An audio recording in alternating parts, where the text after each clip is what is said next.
Boa noite. Estamos gravando, mas ele vai passar aqui no Brasil à noite. Então, boa noite, né? Boa tarde. Bom dia a todos. É uma alegria. Semana passada nós fizemos uma paradinha aqui no Brasil, feriado.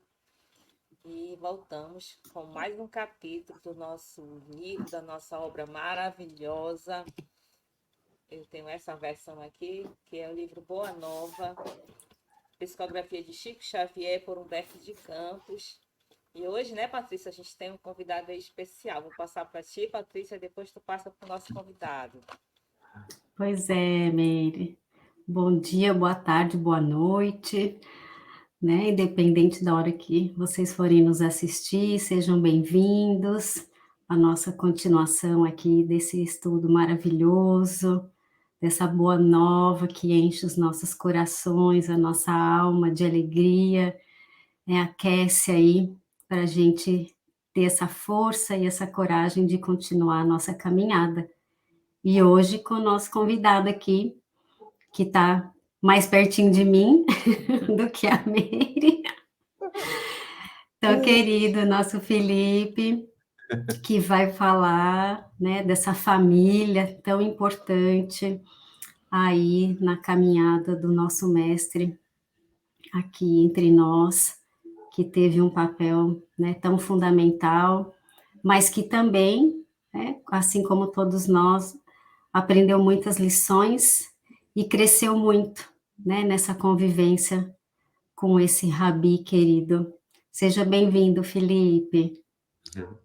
Olá, amigas queridas, muito boa tarde, boa noite para todos aqueles que nos vão ver. É para mim uma alegria muito grande poder estar aqui convosco, com corações amigos, queridos.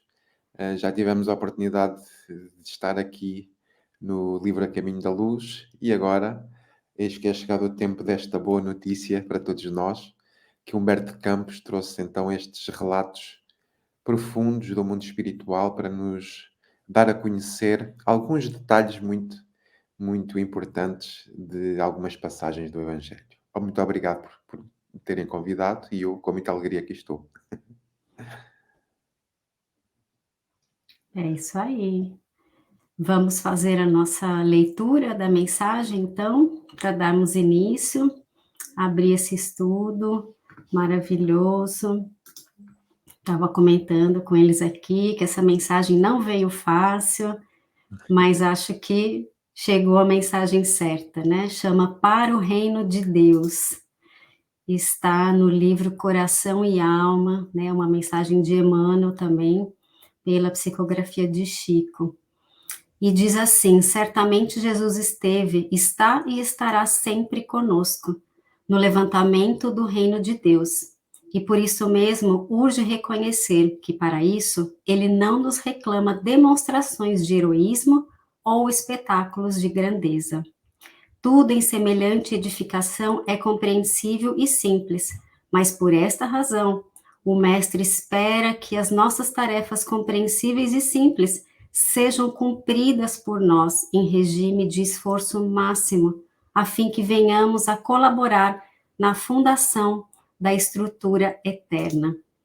Para que atinjamos no mundo o reino de Deus, não nos pede o Senhor peregrinações de sacrifícios a regiões particulares. Espera, entretanto, demonstremos coragem suficiente para viver dia por dia no exato cumprimento de nossos deveres na viagem difícil da reencarnação.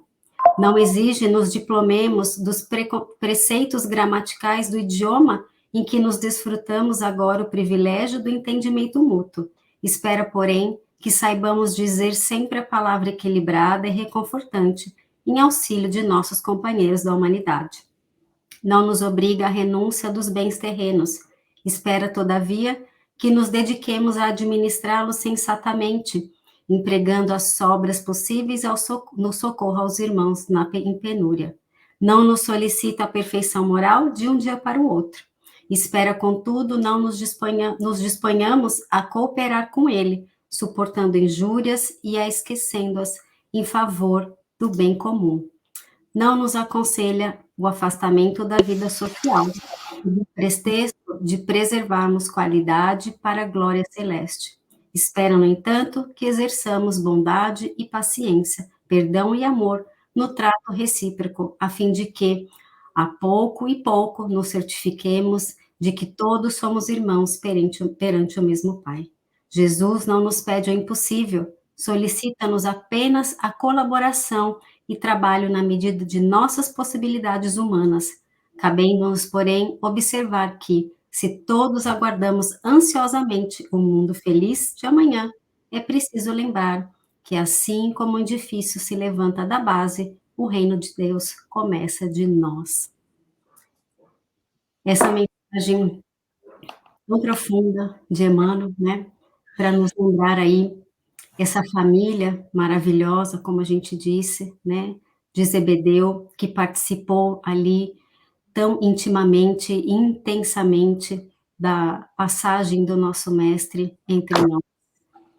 E que o Felipe vai nos contar um pouquinho, né, do que foi, do que foram esses momentos de Tiago, João, Zebedeu, sua esposa, ali entre o mestre, e essas lições para o reino de Deus que Jesus passou para eles. Como é esse caminho? E que tudo o Pai espera de nós, mas com paciência e com bondade, com tranquilidade e com amor, e que possamos ter essas mesmas virtudes, pouco a pouco, cada vez mais, com os nossos irmãos, para edificarmos esse reino dentro de nós, que não está fora, não vem com aparências externas. Então, vamos agradecer para que o nosso convidado possa abordar esse capítulo maravilhoso, que é o capítulo 4, né, a família de Zebedeu. Nesses primeiros capítulos, após o capítulo 3 da semana passada, nós vamos conhecer como Jesus, né, inicia esse processo, né, do seu trabalho, no convite, né, porque ele faz um convite amoroso, né, no capítulo da semana passada, aí a Simão, ao seu irmão, e logo em seguida ele faz um convite também ao coletor, né, que estava na coleteria de impostos, que é o Levi, e convida para fazer parte, né, desse novo reino. Hoje ele vai fazer mais convites, na verdade, aí nosso amigo vai expor para todos nós. Mas vamos elevar o nosso pensamento, né? Vamos nos concentrar por alguns minutos na companhia de Jesus, dos amigos espirituais, porque, Senhor, estudar esta obra não tem como não ser junto contigo, diretamente da fonte. Então, nos abraça nesse instante, abraça todos nós, envolve o nosso convidado e que possamos refletir profundamente sobre esses ensinos que nos traz Humberto de Campos, direto do plano espiritual para todos nós. Nos ajuda, Senhor, a caminhar aqui na Terra da melhor forma, mas acima de tudo, a compreender verdadeiramente os teus ensinos. Ilumina e ampara todos nós. Amigo, querido, você vai ficar aí na tela, não é verdade, Patrícia? A gente vai ficar aqui no cantinho, qualquer coisa é só precisar de alguma coisa, a gente está aqui, tá certo? E a gente vai ficar só prestando atenção, fique à vontade. Muito bem. Então, uma vez mais, cumprimento a todos. O livro Boa Nova é dos livros que eu mais gosto. Seguir, talvez, a Paulo Estevão, talvez seja dos livros que eu mais gosto. E porquê é que eu gosto muito deste livro? Porque ele tem a capacidade de nos fazer viajar. Viajar para os tempos primitivos do cristianismo, viajar para dentro das personagens e entrar aqui em detalhes riquíssimos. E é sobre esse ponto de vista da riqueza dos detalhes que nós vamos ter a nossa atenção sobre esta passagem, que é o capítulo 4, que se intitula A Família de Zebedeu. Como proposta, para que nós possamos trabalhar todos, é que vocês possam abrir também o vosso livro, porque eu vou ler estritamente aqui a passagem, porque ela é tão rica de detalhes e nós vamos, à medida que vamos lendo, vamos comentando para que se torne, portanto, mais compreensível algumas coisas que nos podem escapar. Assim sendo, qual é o contexto desta passagem? Portanto, nós temos um tema principal. E esse tema principal foi aquele que a Patrícia trouxe, o reino de Deus. De uma forma assim, mais em termos de síntese, nós temos Jesus, que está prestes a implantar o seu reino, procura chamar os dois irmãos, Tiago e João, e, portanto, que se encontravam ali a pescar com o seu pai. Esta família, portanto, ela tem toda uma cultura religiosa e nós vemos ver com mais detalhe que todos eles têm bom coração e por isso Jesus os chamou a todos e os converteu a todos para virem no futuro ser seus seguidores. Mas eu estava a dizer então que fala aqui sobre o reino e nós vamos ver aqui as imperfeições humanas, sobretudo de Salomé e de Zebedeu, porque eles procuram justificar-se com Jesus, portanto, relativamente a um pedido que Salomé lhe faz, para que os seus filhos, neste novo reino, um fica à direita, outro fica à esquerda, portanto, deste reino do Pai. Bom, então, o primeiro parágrafo ele diz assim: na manhã seguinte à primeira manifestação da sua palavra de fronte do Tiberíades, o mestre se aproximou de dois jovens que pescavam nas margens e os convocou para o seu apostolado. Bom, este primeiro parágrafo faz referência a uma passagem do Evangelho que é muito bonita também, que é conhecida como a pesca maravilhosa. Bom, esta passagem da pesca maravilhosa, nós vamos poder encontrá-la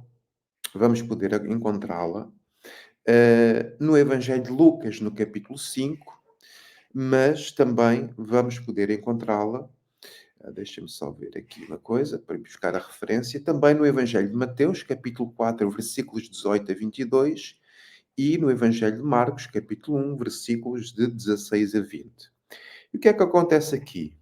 Eles estavam ali junto ao mar de Genezaré, da Galileia, do Tiberíades, portanto são tudo sinónimos do mesmo lago, e eles estavam ali a pescar.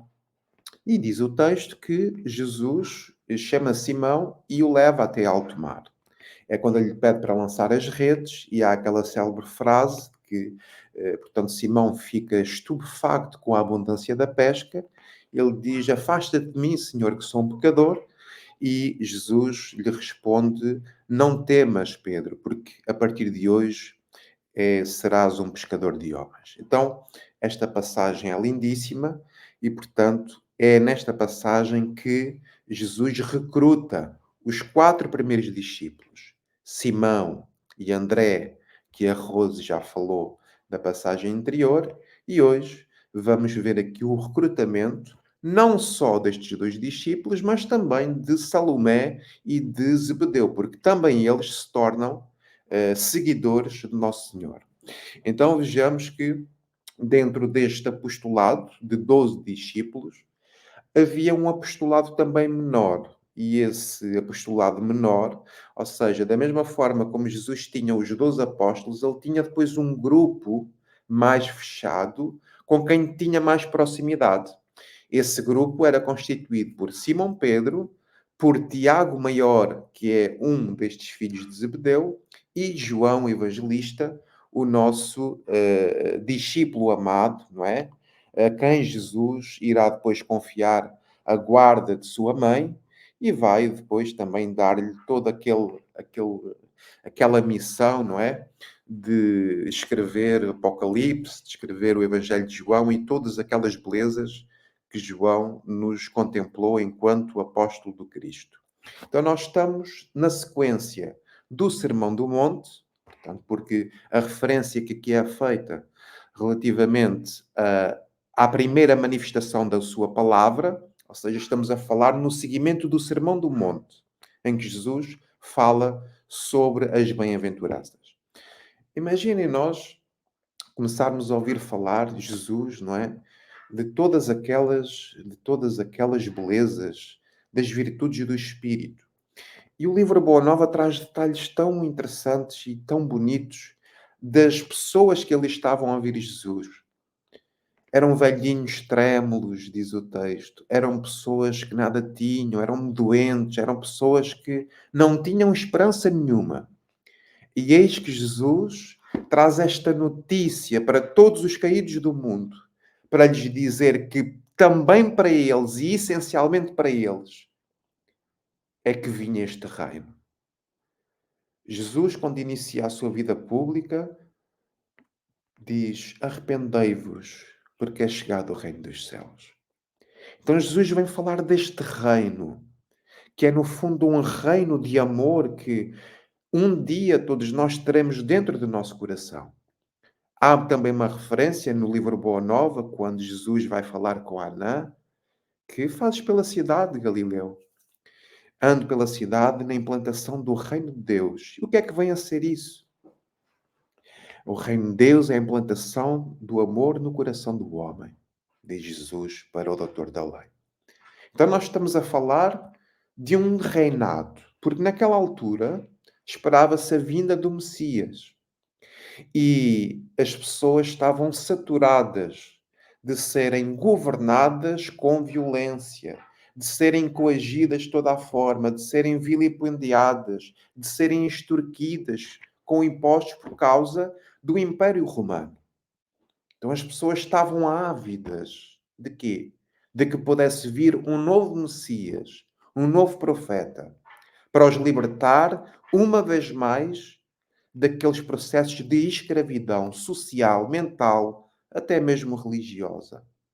Então estava, naquela altura, dentro daquela sociedade, pairava no ar a chegada de um Messias que não se sabia quando seria. Então, quando Jesus aparece a falar do novo reino, as pessoas começam a ficar alerta. E para além de começarem a ficar alerta, elas começam a perceber que, pelas características que Jesus trazia, que efetivamente podia ser ele o enviado de Deus. Então, continuando aqui no texto, diz assim: filhos de Zebedeu, disse bondoso Jesus. Imaginem Jesus a chamar-nos filhos de Zebedeu. Desejais participar das alegrias da Boa Nova? Bom, esta pergunta que Jesus faz, ela pode ser transformada para nós, porque é como se Jesus nos dissesse, e nós colocando-nos no ponto de vista dos discípulos: Filipe, Patrícia, Rose, desejais participar das alegrias da Boa Nova? É que este convite, né, como a Rose disse, Jesus vai fazer um convite. Mas este texto não é simplesmente para nós refletirmos sobre Tiago e João, ou sobre a família de Zebedeu. É também e sobretudo para nós refletirmos sobre o nosso próprio chamado e sobre a nossa própria família. Porque o Evangelho das letras tem que ser transportado para o nosso coração e para a nossa vida. Portanto, desejais participar das alegrias da Boa Nova? Se a resposta for sim, porque pode ser não, mas se a resposta for sim, nós vamos ter aqui lições do que fazer para participar das alegrias da Boa Nova, das alegrias da esperança, das alegrias da renovação, por amor e por serviço em nome do amor. Então Tiago e João já conheciam as pregações do Batista e que o tinham ouvido na véspera, tomados de emoção, se lançaram para ele, transbordantes de alegria. Eles já tinham essa aprendizagem feita, eles já ouviam João Batista a falar. Só que o que é que João Batista fez? Bom, agora é necessário que eu deixe para que alguém maior do que eu possa vir. A humildade de João. É necessário que eu me apague para que aquele que é maior do que eu possa tomar o seu lugar. Então, Tiago e João já seguiam João Batista. É claro quando que, pela indicação de João, vem algo maior e quando eles têm contato com o Nosso Senhor, diz o texto, mestre, mestre, exclamavam felizes. E por que é que eles exclamavam tão felizes? Porque é um reencontro.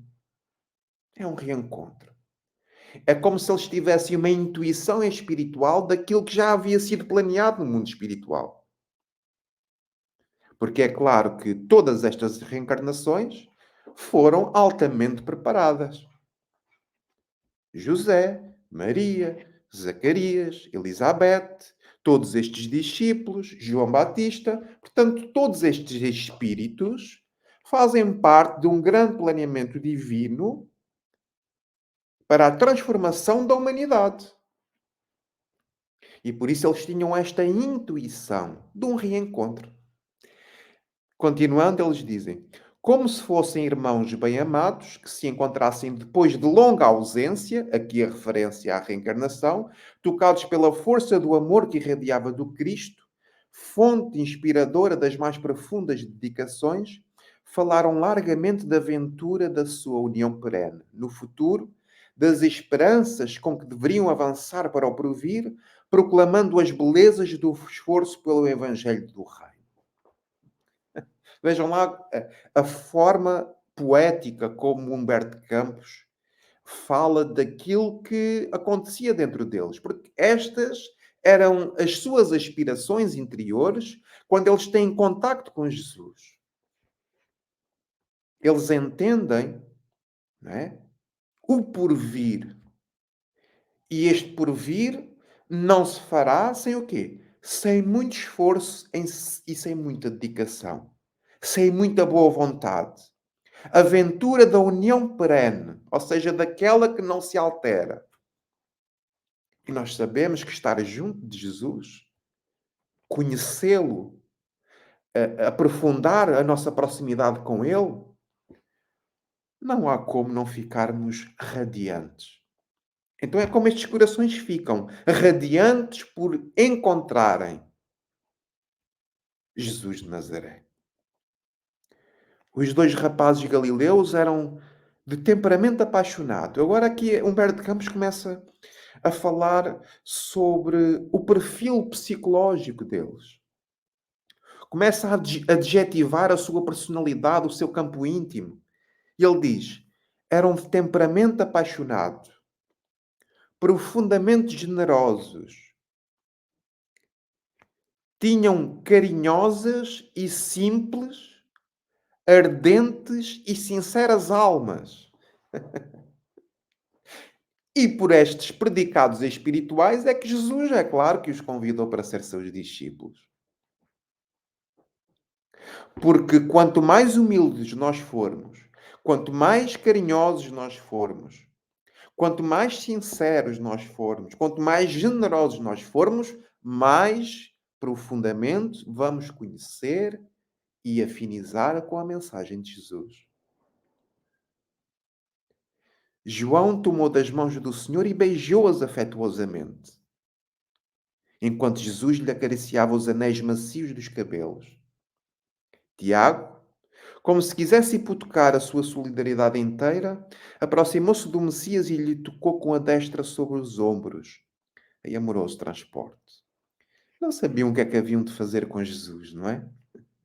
A alegria era tanta. Imaginem, não é? João prostrou-se logo a beijar as mãos de Jesus. As mãos que significam trabalho, que significam realização. Beijar as mãos do Cristo é beijar-lhe o trabalho. Beijar os pés ao Cristo é beijar-lhe o sentimento. Os dois novos apóstolos, entretanto, eram ainda muito jovens e, regressando a casa com o espírito arrebatado por imensa alegria, relataram à sua mãe o que se passara. Eles eram jovens, jovens pescadores, pessoas humildes, mas que tinham em si já muitas virtudes espirituais. E é por causa dessa dupla vista que Jesus tem de saber, não aquilo que nós somos para fora, mas aquilo que é a nossa alma por dentro, é que Jesus então convida mais estes dois apóstolos, discípulos. Entra então aqui, eles depois de ficarem radiantes com este convite, vão para casa e vão contar, não é, à mãezinha, vão contar à mãezinha Salomé o que é que aconteceu. O que é que aconteceu? Mãe, mãe, mãe, isto já sou a inventar. Desculpa aqui a licença poética para dramatizar aqui um bocadinho isto, não é? Eles chegam, mãe, né? Imaginem os dois filhos a chegar perto da mãe. Mãe, encontramos Jesus. Encontramos. Eles sendo jovens, começa a imaginar um jovem. Um jovem, quando está alegre, ele é arrebatador. É uma alegria, não é? É uma alegria arrebatadora. Então eles chegam com essa notícia de terem sido chamados para a implantação deste reino. Serem chamados a trabalhar no reino, na implantação do reino. Então agora vamos tratar aqui de Salomé.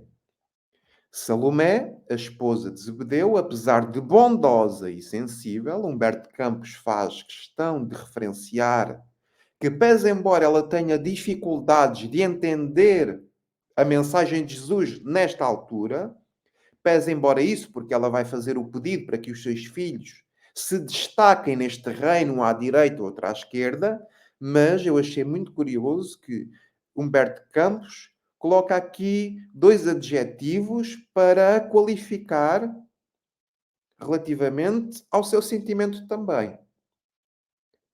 Porque diz Humberto Campos que ela era bondosa e sensível. Contudo, nós sabemos como é que é um coração de mãe. Um coração de mãe está sempre muito preocupado com os seus filhos. Um coração de mãe quer sempre o melhor para os seus filhos.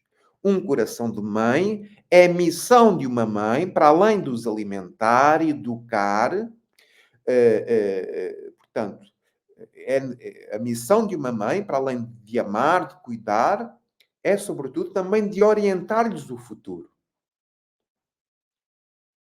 E nós temos aqui uma preocupação de Salomé em preparar o futuro dos seus filhos, que é, não é? Que é uma ação legítima. Quem nunca, quem é pai ou quem é mãe, preocupa-se bastante com o futuro dos seus filhos. E o que vai acontecer aqui é que ela vai procurar, neste novo reino que estava para ser chegado, no qual Jesus era o timoneiro deste novo reino, então ela quer preparar o futuro dos seus filhos. Então recebe a notícia com cuidado. Também ela ouvira do profeta de Nazaré, nas suas gloriosas afirmativas da véspera. Pôs-se então a ponderar consigo mesma. Não estaria próximo aquele reino prometido por Jesus? Começou a refletir, não é? A ponderar consigo mesma, a falar com os seus botões. Bom, se o reino prometido por Jesus está próximo, então é bom que eu me apresse para que os meus filhos tomem bons lugares deste novo reino. Porque qual é que era a perspectiva? Roma iria, portanto, cair e abriam-se novas oportunidades de trabalho. Porque, em grande medida, aquilo que se esperava era que viesse um Messias que utilizasse a força para derrotar o império. Só que o reinado do Cristo não é deste mundo, porque se o reinado do Cristo fosse deste mundo, talvez o Cristo entrasse. Não, o Cristo não entrava com nada. O Cristo não jamais utilizaria da violência. Mas a perspectiva do Messias, segundo os padrões do mundo, é que ele usasse da força e da violência para destornar o império violento. Porque a questão é olho por olho e dente por dente. E, portanto, a força combate-se com força.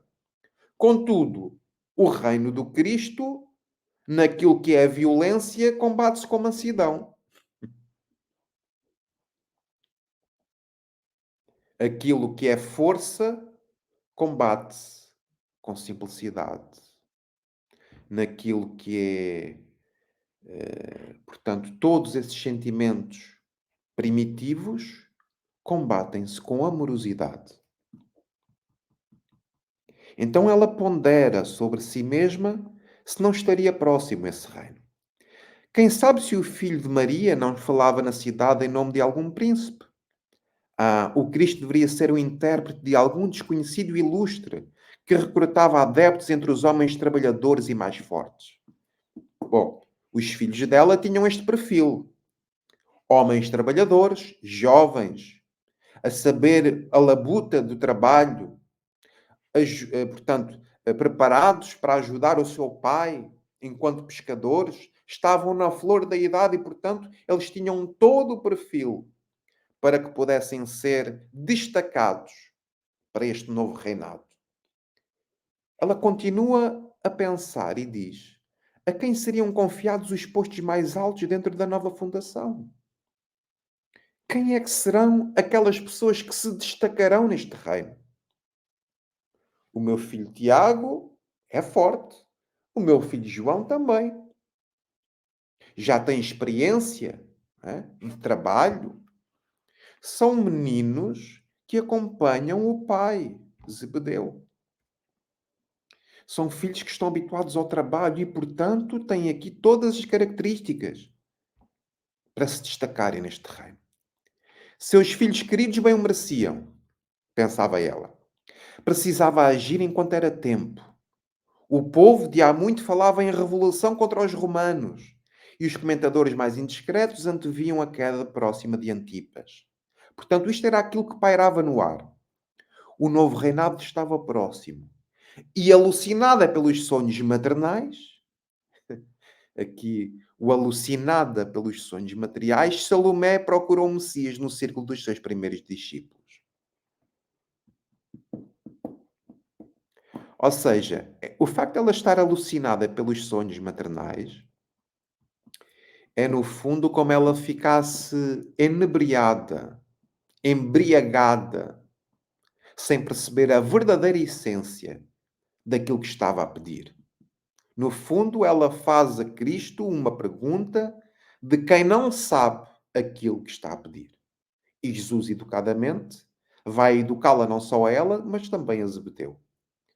Senhor, disse atenciosa, logo após a instituição do teu reino, eu desejaria que os meus filhos se sentassem, um à tua direita e outro à tua esquerda, como as duas figuras mais nobres do teu trono. A mãe é mãe. Se é para pedir, então que peçamos o melhor. Esta mãe quer que os seus filhos... Reparem uma coisa. Quando ela está a fazer este pedido, estão os outros discípulos todos perto deles. Nós vamos poder ver essa passagem, que é a passagem que está, por exemplo, aqui no Evangelho de Mateus e também no Evangelho de Marcos, capítulo 10, versículos 35 a 40. E ela faz este pedido em frente aos outros discípulos. Então imaginem, todos eles, de certa forma, tinham aspirações dentro do discipulado. Imaginem que é uma mãe perante os outros 10. Olhem, estes dois são os melhores e estes é que devem ter local de destaque. Como é que ficavam os outros? Como é que ficaram os outros discípulos depois, não é? Depois dela ter dito uma coisa destas? Porque ela pede explicitamente para que os seus filhos fiquem com as figuras mais nobres no teu trono. Agora vamos ver a reação do Cristo. Porque é isso que nos importa também. Perceber como é que Jesus reage a esta superficialidade. Os nossos irmãos no Brasil têm uma expressão que eu acho muita graça, que é: não sabes de nada inocente, não é? Sabe de nada inocente. Então, aqui a Salomé pôs-se nessa situação. O Jesus sorriu e obtemperou com gesto bondoso. Não é pelo facto das pessoas serem ignorantes em determinados pontos que nós devemos subestimá-las. Uma grande lição que Jesus nos dá aqui. Perante este não saber o que pedir, Jesus sorri, que é uma forma de caridade, e retorquiu com um gesto bondoso. Antes de tudo, Salomé, é preciso saber se eles quererão beber do meu cálice. Ou seja, se eles o quiserem seguir. E se eles o quiserem seguir, primeiro também é necessário aferir se eles conseguem beber daquele cálice, porque o cálice que o Cristo iria beber era a crucificação. Ou seja, se eles estariam predispostos mentalmente, espiritualmente, para o sacrifício pessoal, para dar também eles testemunho. Porque para a implantação deste reino que aqui é falado, é necessário, sobretudo, cada um de nós estar predisposto a servir por amor.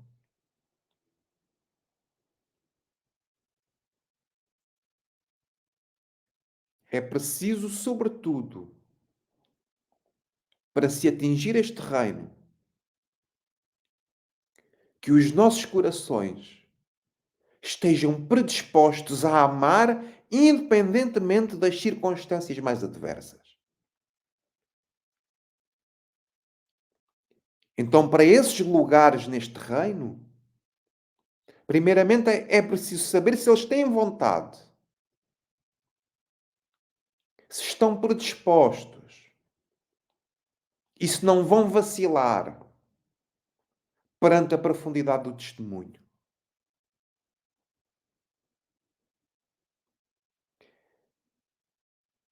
Então, antes de tudo, é preciso saber se eles querem beber do meu cálice. A genitora dos dois jovens embaraçou-se. Não estava à espera. Ela estava à espera de uma resposta: sim, senhor, eles ficam já um à direita e outro à esquerda.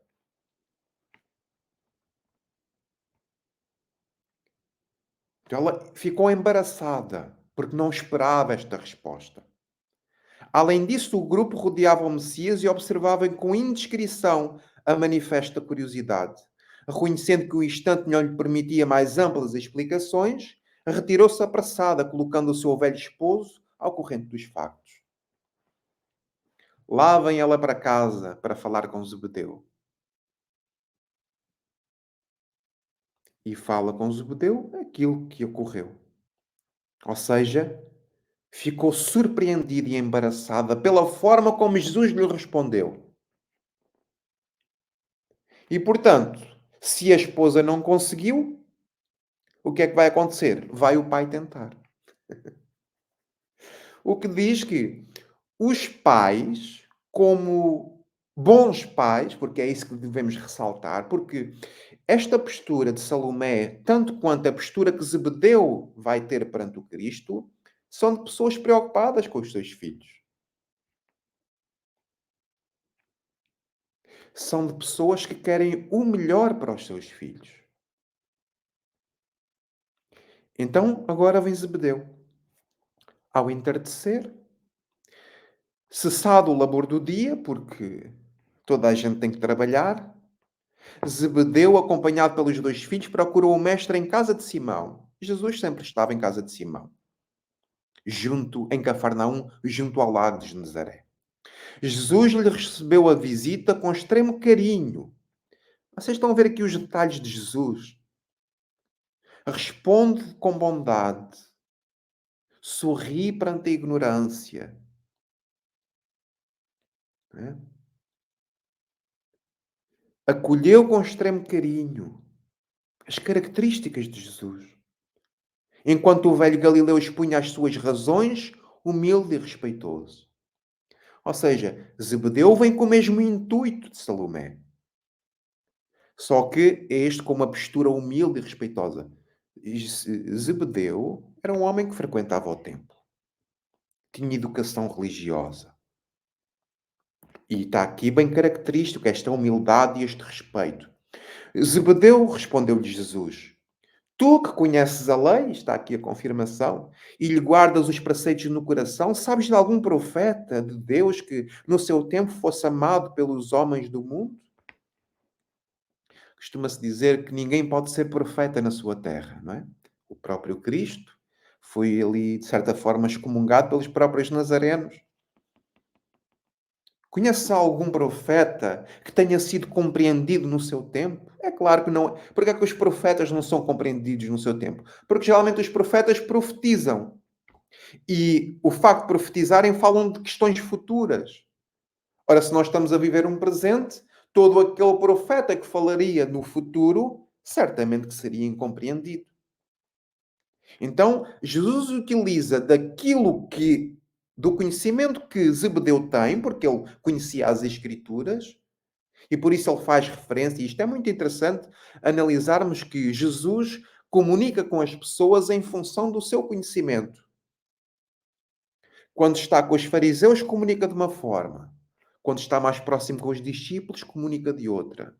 Quando fala com a multidão, comunica com outra. Se está num ambiente mais íntimo, fala coisas mais profundas. Se fala para uma multidão, abrange um pouco mais o discurso, falando em parábolas.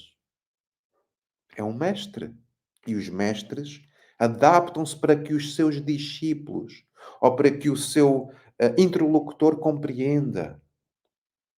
Então ele diz: algum profeta de Deus foi amado pelos homens do mundo? Não, senhor. Que fizeram a Moisés, Jeremias de Jonas?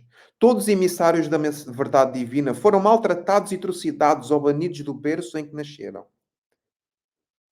E ele diz assim: na terra, o preço do amor e da verdade tem sido o martírio e a morte. Ai, eu faço ideia à cara de Zebedeu quando ouviu isto. Não nos podemos esquecer do intuito com que Zebedeu foi para ter com Jesus. Foi para dar destaque aos filhos, para que um ficasse à direita, o outro ficasse à esquerda. E Jesus está a dizer assim: oh, Zebedeu, na terra o preço do amor e o preço da verdade tem sido o martírio e a morte. Ainda queres que os teus filhos tenham um lugar à direita e à esquerda? Estão os teus filhos dispostos a viver por amor pela verdade até à morte ou serem martirizados? E ele já fica assim um bocadinho reticente. Porque o pensamento que o animou vai ser completamente transformado. Jesus faz aqui um exemplo de doutrinação amorosa a Zebedeu. Fazendo-o compreender, entrando ali num nível de compreensão que ele vai ficar desarmado completamente. E depois desta conversa, segui-lo-á para sempre. Então ele continua e diz: o pai de Tiago e de João ouvia-o humilde e repetia: sim, senhor. E Jesus, como se aproveitasse o momento para esclarecer todos os pontos em dúvida, continuou. Jesus a continuar a sua argumentação. O reino de Deus tem de ser fundado no coração das criaturas. Como a Patrícia disse, não vem com aparências exteriores. O reino de Deus está dentro de nós. A capacidade de amar está dentro de todos nós. É uma matriz divina que todos nós temos. O trabalho árduo é o meu gozo.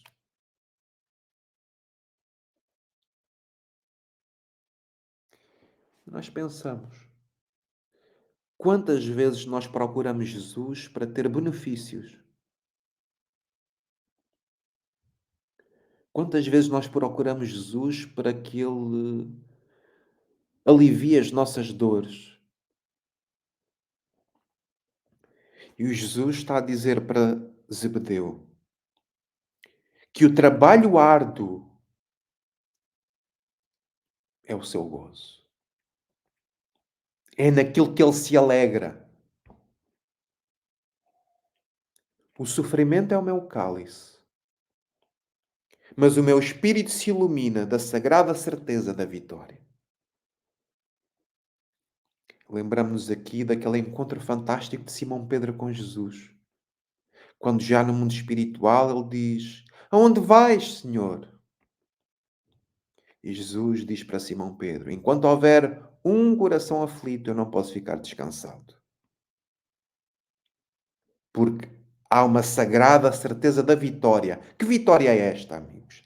É a vitória de que todos nós entraremos neste reino e ninguém ficará para trás. Nenhuma das ovelhas se perderá. Desde os espíritos mais ignorantes até nós ascendermos às esferas celestes. E Zebedeu diz: Então, Senhor, exclamou Zebedeu respeitoso, o vosso reino é o da paz e da resignação entre os crentes que Elias esperavam? Então não vens com violência? Não vens destronar a Roma? O teu reino é da paz e da resignação? E Jesus, com um sorriso e benignidade, acrescentou: a paz da consciência pura. Ou seja, a paz da porta estreita. A paz de fazermos o que é correto.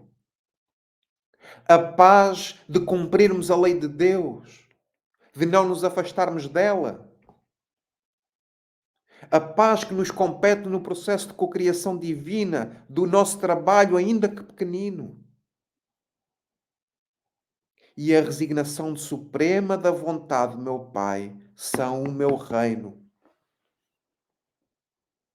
Quando Jesus, no Horto das Oliveiras, diz: Pai, afasta de mim este cálice, mas que se cumpra em mim segundo a tua vontade. A paz da consciência, por ser capaz de cumprir a lei, e por outro lado, a resignação suprema à vontade do Pai.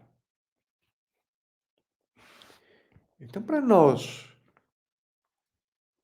procurarmos entrar neste reino, temos que fazer esta reflexão. Coloco-me eu no mundo, na minha vida, com esta resignação de dizer a Deus que se cumpra em mim a tua vontade e não a minha? Porque esta linguagem é uma linguagem dos espíritos luminosos. Olhamos para o exemplo de Maria depois de ter tido a visita do anjo. Maria, és agraciada, achaste graça diante de Deus. Mas como é que vai ser isso se eu não conheço o homem? Que se cumpra em mim segundo a tua palavra.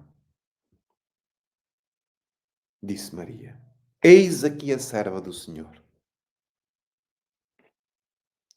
Quando Paulo de Tarso, na estrada de Damasco, encontra Jesus, Senhor, que queres que eu faça? Resignação suprema à vontade do Pai.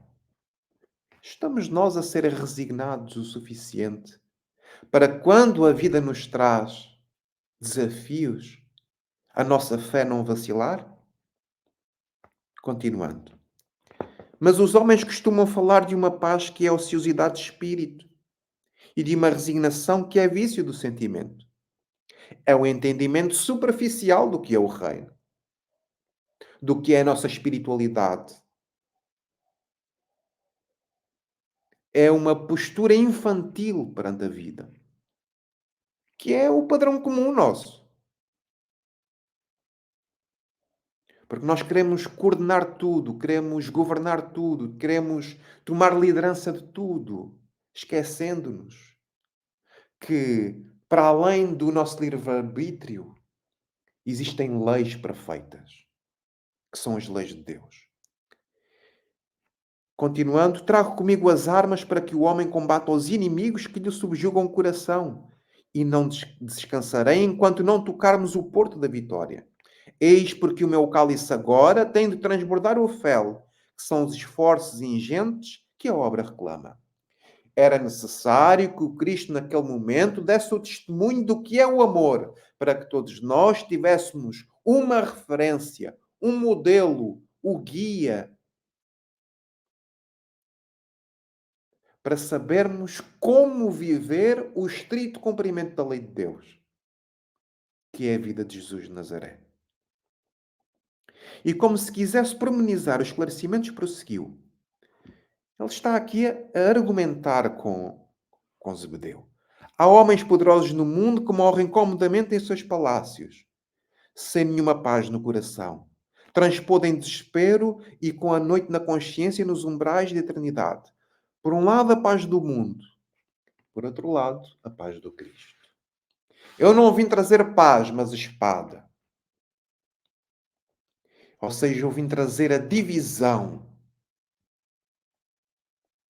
entre o mundo físico e entre o mundo espiritual. A paz do Cristo é muito diferente da paz da riqueza humana. A paz humana é a paz de ter um bom carro, a paz de ter um bom emprego, a paz de ter uma boa casa. A paz do Cristo é a paz de ter a consciência tranquila. É a paz de quem ama. É a paz de quem perdoa. É a paz de quem se sacrifica por amor. Essa é a paz do Cristo. Os verdadeiros discípulos, desculpem, há lutadores que morrem na batalha de todos os tempos, muitas vezes vencidos e humilhados, guardando, porém, completa serenidade de espírito, porque em todo o bom combate repousa o pensamento no seio amoroso de Deus. O que está aqui a ser dito é que o que importa não é aquilo que exteriorizas, é aquilo que ocorre dentro de ti. É aquilo que fazes, é o desenvolvimento do sentimento que tu fazes, porque esse reino, se é interior, então é lá que ele se vai manifestar. E ele continua e diz: outros há que aplaudem o mal numa falsa atitude de tolerância, para lhe sofrer amanhã os efeitos destruidores. Os verdadeiros discípulos das verdades do céu, esses não aprovam o erro, nem exterminam os que os sustentam. Trabalham pelo bem, porque sabem que Deus também está trabalhando. O Pai não tolera o mal e o combate, por muito amar os seus filhos. Vê, pois, Zebedeu, se o nosso reino é de trabalho perseverante pelo bem real da humanidade inteira. Vê bem então, Zebedeu, que o nosso reino é de trabalho perseverante pelo bem real. Não é só da nossa família. Não é só dos espíritas. Não é só do nosso centro. Não é só dos nossos pares. O reino é para todos. E sendo para todos, é para espíritas, é para ateus, é para judeus, é para católicos, é para protestantes, é para todos, porque o reino é de Deus. O reino é da fraternidade universal, é de um amor universal. Enquanto os dois apóstolos fitavam em Jesus os olhos calmos, característica do Cristo nova mesmo, e venturosos, Zebedeu o contemplava como se tivesse à sua frente o maior profeta do seu povo.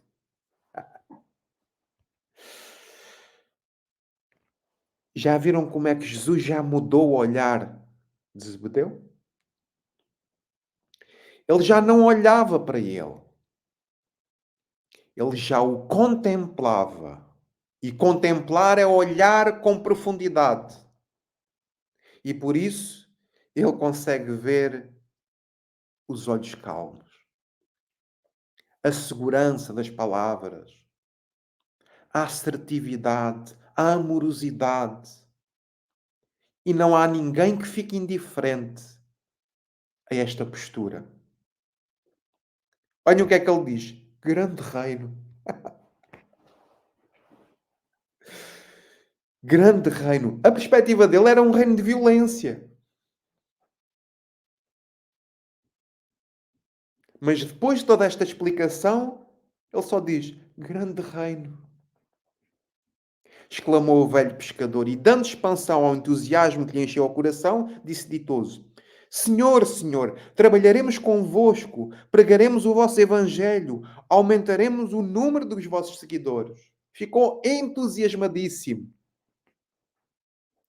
Ele já se tinha esquecido nesta altura, e já se tinha esquecido do pedido que havia feito. O seu pensamento já só estava em seguir Jesus.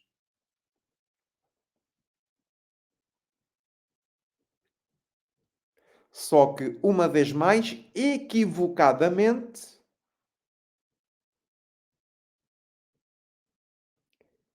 ele quer que este reino tenha muitos seguidores. Bom, podemos fazer aqui uma analogia muito, muito interessante sobre a postura dos espíritas relativamente às redes sociais e aos canais de YouTube.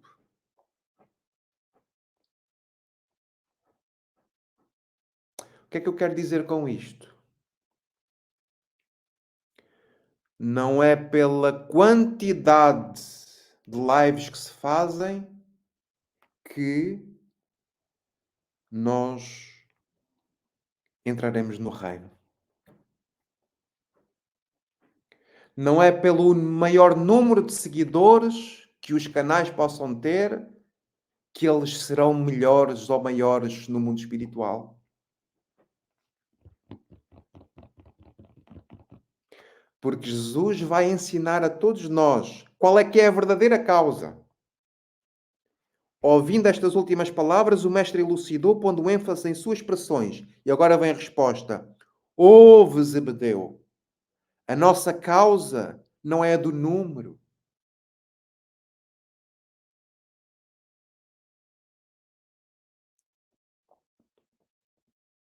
A nossa causa, Zebedeu, não é da quantidade. Não é pelo número que o reino se instala. Não é. Então, como é? A nossa causa é a da verdade e a do bem. Isto é incrível.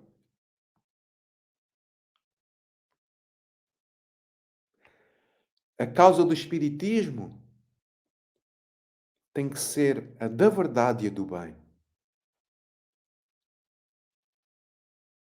O que nos anima no trabalho não deve ser o número de pessoas que nos seguem,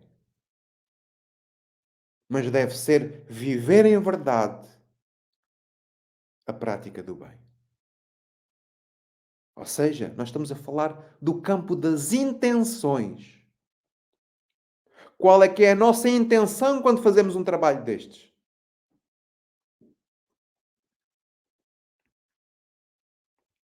É ter mais 20 ou 30 seguidores a cada live?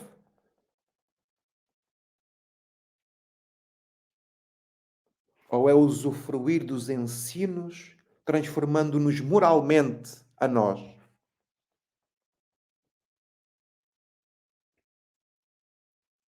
Quais são as nossas intenções?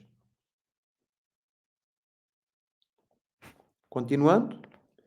É certo que ela será um dia a causa do mundo inteiro, mas até lá precisamos esmagar a serpente do mal sob os nossos pés. Por enquanto, o número pertence aos movimentos da iniquidade. A mentira e a tirania exigem exércitos e monarcas, espadas e riquezas, imensas para dominarem as criaturas. Isto é o contexto, ainda hoje, não é? O amor, porém, ao contrário, não é? Ao contrário de tudo aquilo que foi dito, o amor, porém, essência de toda a glória e de toda a vida, pede um coração e sabe ser feliz. Isto é incrível, meu Deus. Isto é incrível.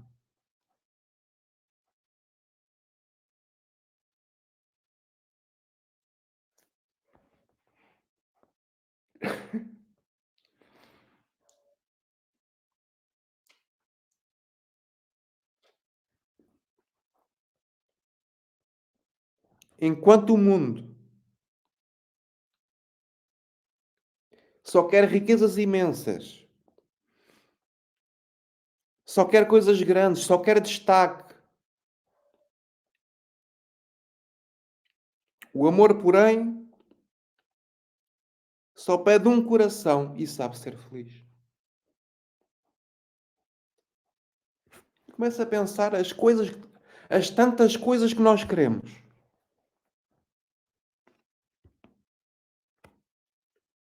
as tantas aspirações que nós queremos. E o Evangelho só pede um coração que saiba ser feliz.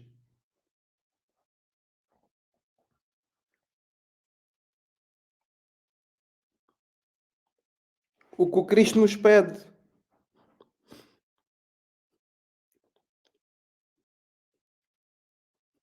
é só o nosso coração para que Ele possa saber ser feliz.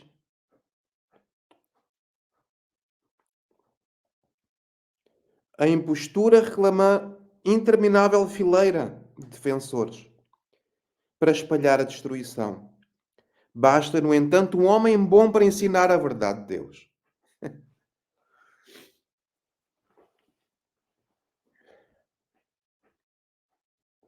A superficialidade quer multidões.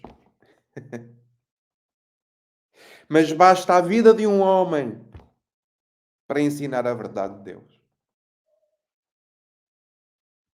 Basta ouvir Jesus. Basta ouvir um coração transformado para nos ensinar a verdade de Deus. Então a nossa causa não é dos números. A nossa causa é da transformação.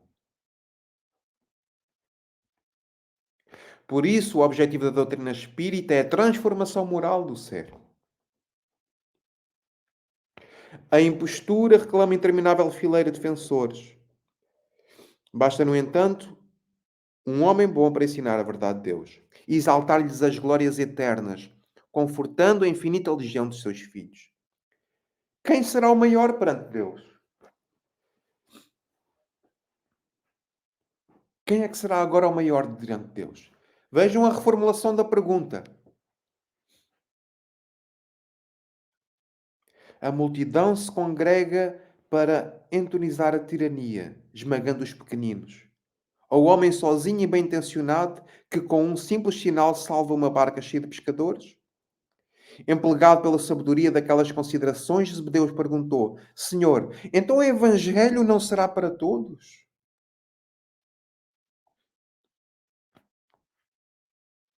Será só para alguns? Em verdade, respondeu Jesus, a mensagem da Boa Nova é excelente para todos. Contudo, nem todos os homens ainda são bons e justos para com ela. É por isso que o Evangelho traz consigo o fermento da renovação. Ou seja, vai crescendo nos nossos corações. Vai como um fermento, não é? Vai crescendo a pouco e pouco. E é ainda por isso que deixarei o júbilo e a energia como as melhores armas aos meus discípulos. Examinando o mal e cultivando o bem, a terra será para nós um glorioso campo de batalha.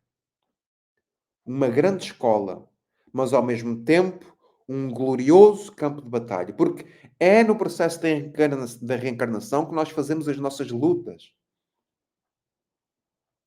O espírito vem à matéria para se desenvolver intelectualmente, mas também para se desenvolver e, sobretudo, moralmente, no campo do sentimento. Não repousaremos até ao dia da vitória final.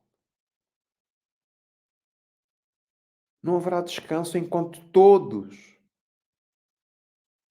não atingirem os seus objetivos. Enquanto todos saberem o que é o reino. Não nos detemos numa falsa contemplação de Deus à margem do caminho, porque o Pai nos falará através de todas as criaturas trazidas à boa estrada. Estaremos juntos na tempestade, porque aí a sua voz se manifesta com mais retumbância. Nos momentos de maior testemunho, aí se manifesta Deus. Alegrar-nos-emos nos instantes transitórios da dor e da derrota, porque aí o seu coração amoroso nos dirá: Vem, filho meu, estou nos teus sofrimentos com a luz dos meus ensinos. No dia de provas e expiações individuais e coletivas, diz Emmanuel, é para a sua luz imensa do Evangelho que a humanidade se voltará. Combateremos os deuses dos triunfos fáceis, porque sabemos que a obra do mundo pertence a Deus, compreendendo que a sua sabedoria nos convoca para completá-la, edificando o seu reino de venturas sem fim no íntimo dos corações. Bom, nesta altura, Zebedeu já não sabe quem é.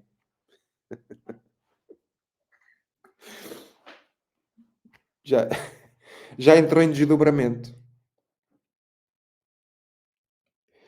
Jesus guardou silêncio por instantes, para que Zebedeu pudesse assimilar aquilo que lhe havia sido dito. João e Tiago se lhe aproximaram, magnetizados pelo seu olhar enérgico e carinhoso. Novamente o olhar. Costuma-se dizer que os olhos são o espelho da alma.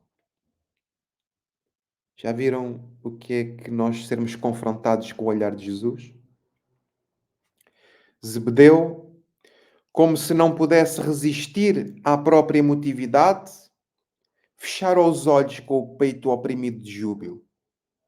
Diante de si um vasto futuro espiritual. Via o reino de Jesus desdobrar-se ao infinito. Parecia ouvir a voz de Abraão e o eco grandioso da sua posteridade numerosa.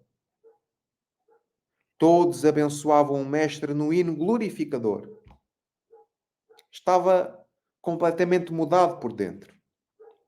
Até ali, seu velho coração conhecera a lei rígida e temera Jeová com a sua voz de trovão sobre as sarças de fogo. Jesus lhe revelara o Pai carinhoso e amigo de seus filhos, que acolhe os velhos, os humildes, os derrotados da sorte, com uma expressão de bondade sempre nova. Meus queridos amigos, não há quem resista a isto.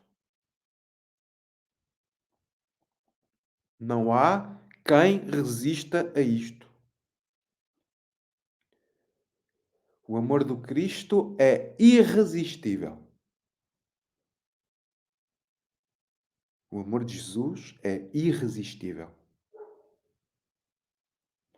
O velho pescador de Cafarnaum soltou as lágrimas que lhe rebentavam do peito e ajoelhou-se.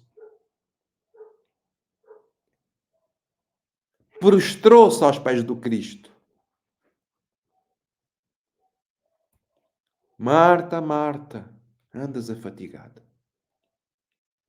Mas só há uma coisa que é necessária. Estares aos pés do Cristo.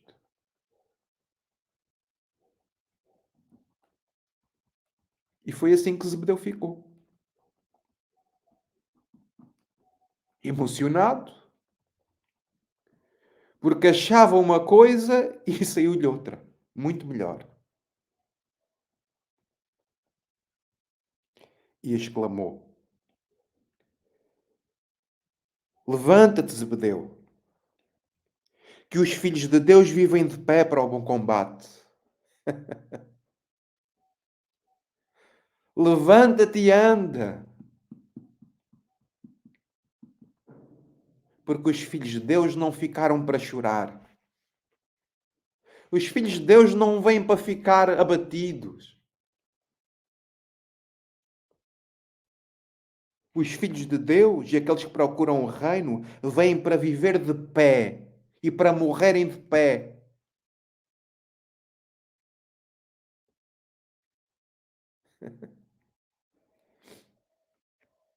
Tiago Maior foi o primeiro martirizado dos discípulos.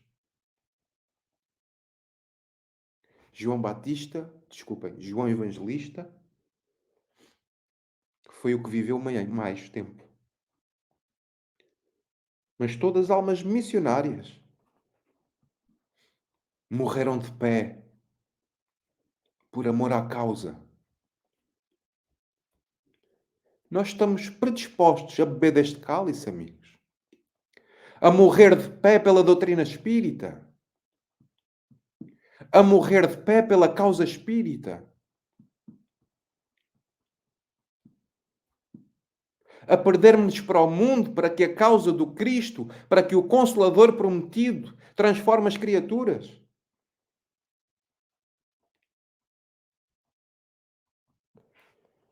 Avançando então, dentro da pequena sala, o pai dos apóstolos tomou a destra do mestre e a umedeceu com as lágrimas de felicidade e de reconhecimento, murmurando. Zebedeu disse um segredo a Jesus. Murmurou e disse: Senhor, meus filhos são vossos.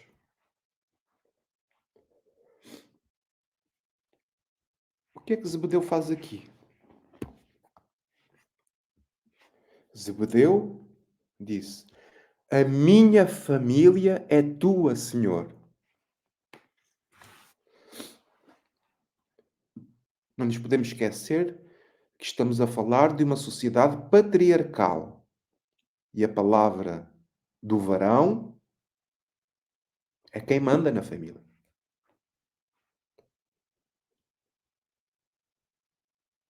Os meus filhos são vossos, Senhor. É como se ele dissesse que se cumpra neles segundo a tua vontade.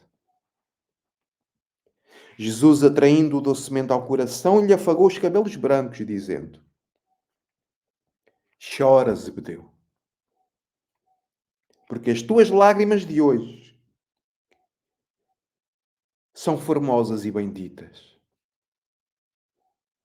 Temias a Deus, agora o amas. Estavas perdido nos raciocínios humanos sobre a lei, agora tens no coração a fonte da fé viva. Chora, Zebedeu,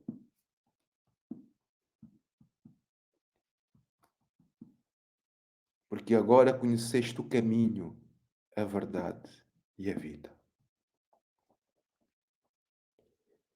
De antes temias a Deus, agora aprendeste a amar a Deus. De antes estavas perdido, agora foste encontrado. De antes tinhas a guerra, a violência, agora sabes o que é o amor. Então, amigos, isto é muito emocionante. É muito profundo. E este é o convite que Jesus nos faz a todos nós. Para que saibamos amar a Deus acima de todas as coisas. Mas para que, sobretudo, nos entreguemos a Ele. Para que Ele nos conduza ao nosso próprio testemunho. Para que as nossas glórias não sejam do mundo, mas sermos recebidos com honras no mundo espiritual, por termos sido servos fiéis, que morreram de pé por causa da causa espírita. Que foi para esta seara que nós fomos chamados. E assim termino a minha fala. Peço desculpa aqui pelas minhas emoções, mas olhem, isto é emocionante.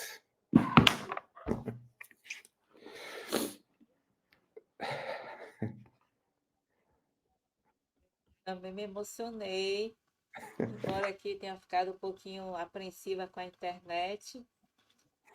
Ela não está funcionando, eu estou usando uma outra linha e também não estava funcionando direito, mas aqui estamos. Depois eu vou assistir com bastante carinho. Você nos trouxe, meu amigo, muitas reflexões. Material aí para a gente refletir durante o ano todo, praticamente. É delicado a situação e eu tenho pensado muito sobre essas questões.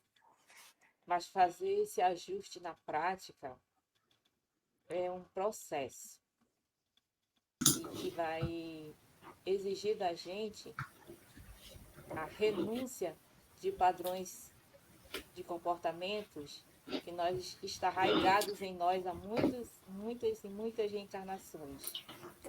E que eu percebo que é demorado realmente, o processo não é assim rapidamente. eu digo que eu estou abrindo meus olhos agora, estou começando a entender, Senhor, então é isso, né? E o Zebedeu, ele ficou assim muito emocionado, porque ele foi compreendendo conforme Jesus ia falando.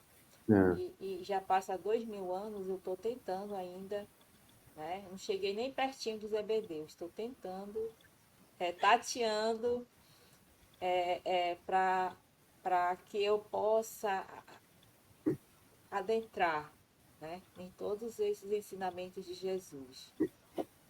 E o principalmente que esse reino não é aqui nesse mundo material, né?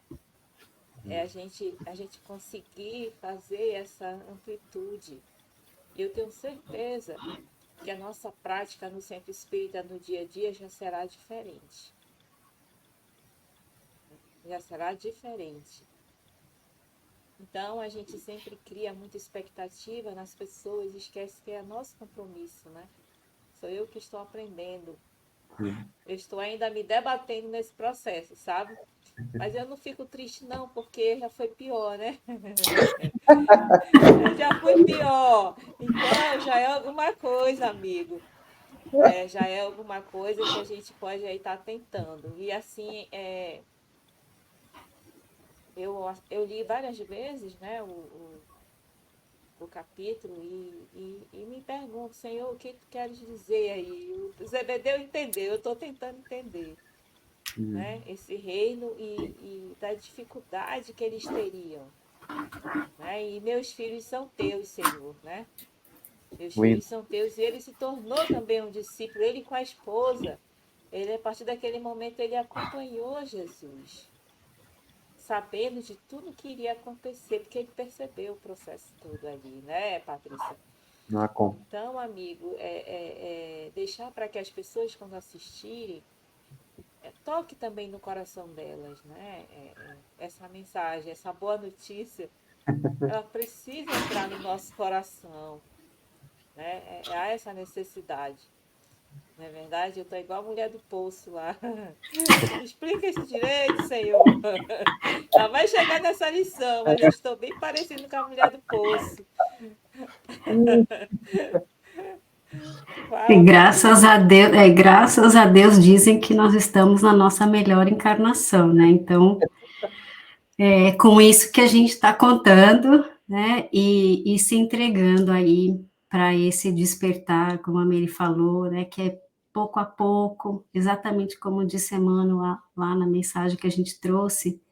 E o que acho que Jesus tentou, né, passar ali, né, para Zebedeu, para sua família, que é tudo muito simples e não é de difícil compreensão, mas requer que a gente se coloque, né, como ele falou, não é qualidade, é quantidade, com essa qualidade interior, que é a da vontade de querer escolher trilhar esse caminho, né? E aí a gente vê, né, eu estava comentando aqui com o Felipe, com a Mary no início, né, que eu assisti ontem os primeiros episódios da 4ª temporada do The Chosen, né, mas não vou dar nenhum spoiler, fiquem tranquilos, mas eu tô me segurando aqui, porque, né, tem umas coisas aí que foram faladas. Mas a gente vê, né, eles retratando, né, toda essa movimentação da família, né, e essa busca por quem são os escolhidos, né, não só ali entre a família de Zebedeu. E o que eu fico pensando é o quanto nós ainda, né, queremos esse exclusivismo nesse reino de Deus. Só nós queremos ser os escolhidos, né? Só nós queremos ser importantes nessa caminhada. E a gente esquece dos irmãos, a gente esquece que cada um tem o seu papel nessa obra do Pai, né? E é isso que Jesus traz aí para Zebedeu, para a família, né? E que essa escolha precisa ser no limite das nossas forças mesmo, porque, como ele falou, né, o amor né, no mundo ainda é retribuído com muita agressão, né, com muita incompreensão. Então, nós precisamos escolher com muita sinceridade para viver essa mensagem da renúncia de nós mesmos, né, para escolher a boa nova e para que ela nos alcance dessa forma mais profunda, como Zebedeu aí questionou, né? E a gente vê em várias passagens, né?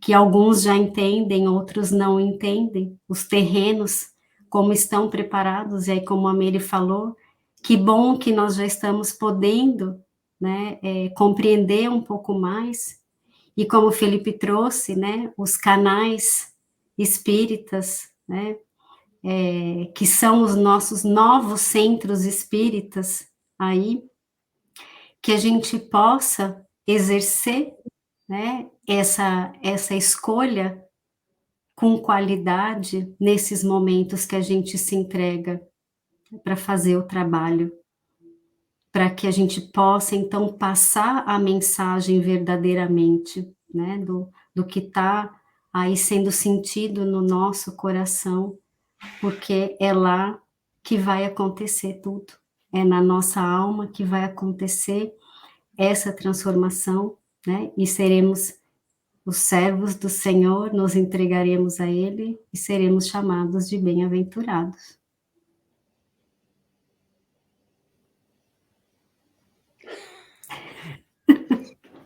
Entre rir Só da isso. própria desgraça. Só isso. É possível, gente. A Mano falou que era simples e compreensível. É possível. É possível, é verdade. E não é na depressão que a gente vai resolver, por isso que tem que rir da própria Levanta-te, desgraça. Zebedeu. Levanta-te, exato. É no limite das forças. Não adianta a gente se entregar, né? A nossa desculpa tradicional de deixar para a próxima encarnação. As condições não serão as mesmas. Não, e essa é a nossa decisiva de transformação, né? Que a gente não fez aí no mais 10 a gente tem que fazer nessa. Então vamos lá. Mas tem horas É, que eu choro com a minha situação, não é com a dos outros, não, é com a minha mesmo. Mas, amigo, olha, muito obrigada pelas suas reflexões. Vou assistir com muito carinho depois. Eu ainda estou aqui porque eu tenho atividade daqui a pouco online e essa internet não está ajudando. Eu consegui aqui entrar em contato com o suporte pelo aplicativo. Eu fiz tanta coisa para entrar e conseguir.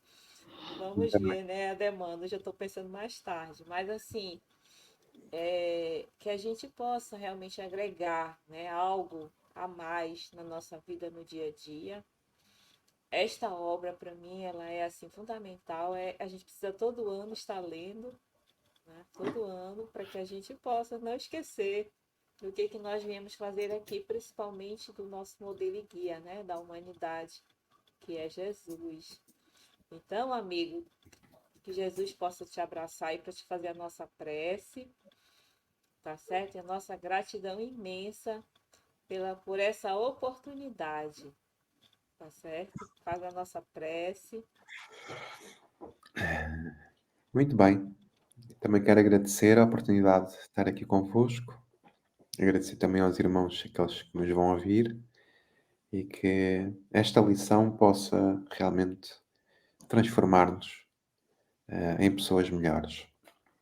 Assim, levantemos a cabeça, limpemos as nossas lágrimas, arregacemos as nossas mangas e vamos então orar com muito carinho. Senhor, nós te rogamos todas as bênçãos e te agradecemos e te louvamos e te bendizemos por todas as oportunidades de trabalho.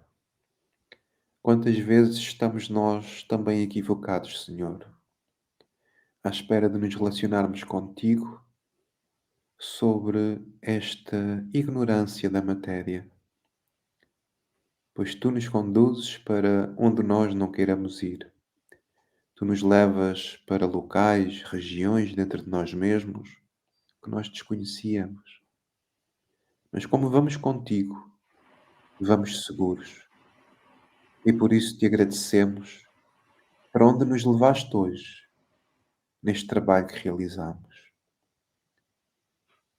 Saímos daqui como Zebedeu, famintos de te servir, gratificados por te compreender um pouco melhor, mas com a sabedoria de que a implantação deste reino que vieste anunciar só se fará com muito esforço, com muita boa vontade e essencialmente com muito amor. Então abençoa todos aqueles que nos ouvem, todos os corações famintos da tua luz, para que em si mesmos, no imo das suas almas, a tua boa nova possa semear frutos do porvir, hoje, agora e para sempre, e que assim seja. Que assim seja. Obrigada, amigo. Obrigada, Meire. Nos vemos numa próxima oportunidade aí para a continuação desse estudo maravilhoso. Até!